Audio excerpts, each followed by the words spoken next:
Murder on the Orient Express novel summary in English. Let's begin. After taking the Taurus Express from Aleppo to Istanbul, Private Detective Hercule Poirot arrives at the Tocatlion Hotel, where he receives a telegram prompting him to return to London. He instructs the concierge to book him a first-class compartment on the Simplon route Orient Express service, leaving that night.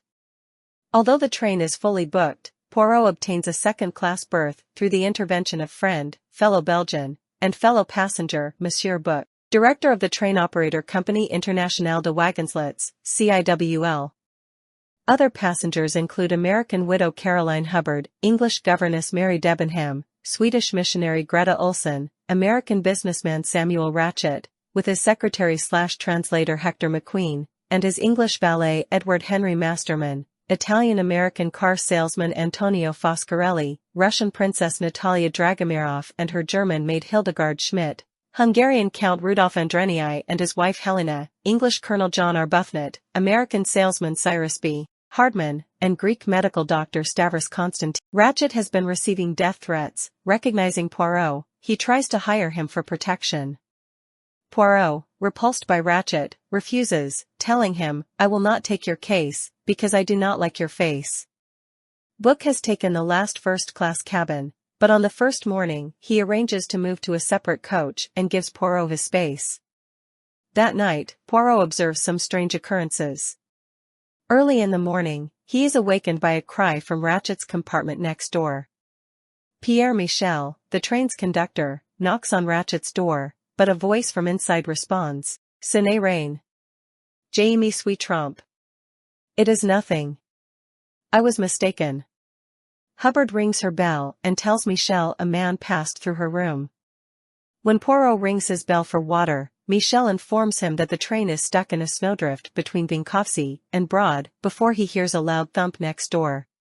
He observes a woman in a red kimono going towards the washroom, then goes to sleep. The next morning, with the train still stalled, Book informs Poirot that Ratchet has been murdered and the murderer is still aboard, having no way to escape in the snow. As there are no police on board, Poirot takes up the case. With help from Dr. Constantine, Poirot examines Ratchet's body and compartment, discovering the following: the body has 12 stab wounds, the window had been left open, a handkerchief with the initial H, a pipe cleaner, a flat match different from the ones Ratchet used, and a charred piece of paper with "Member Little Daisy Armstrong" written on it. The piece of paper helps Poirot work out the murderer's motive. Many years earlier, American gangster Cassetti kidnapped 3-year-old Daisy Armstrong. Cassetti collected a significant ransom from the wealthy Armstrong family, then revealed that he had already killed the child. Sonia Armstrong, Daisy's mother, who was pregnant with her second child, went into premature labor upon hearing the news and died, along with the baby.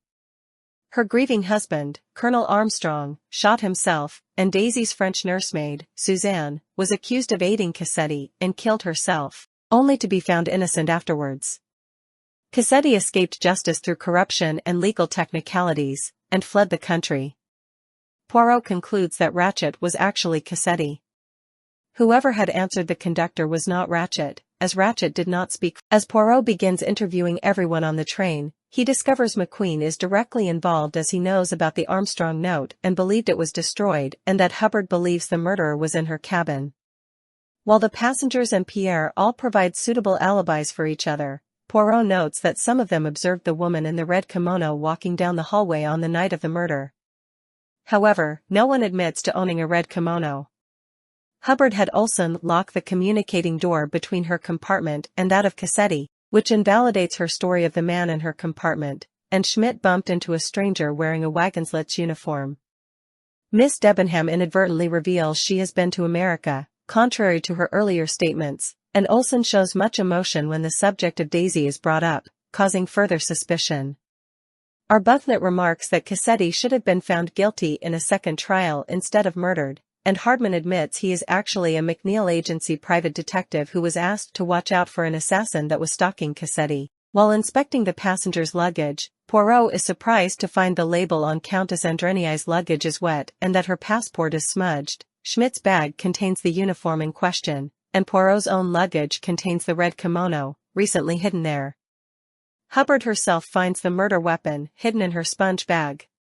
Poirot meets with Dr. Constantine and Book to review the case and develop a list of questions. With these and the evidence in mind, Poirot thinks about the case, going into a trance-like state.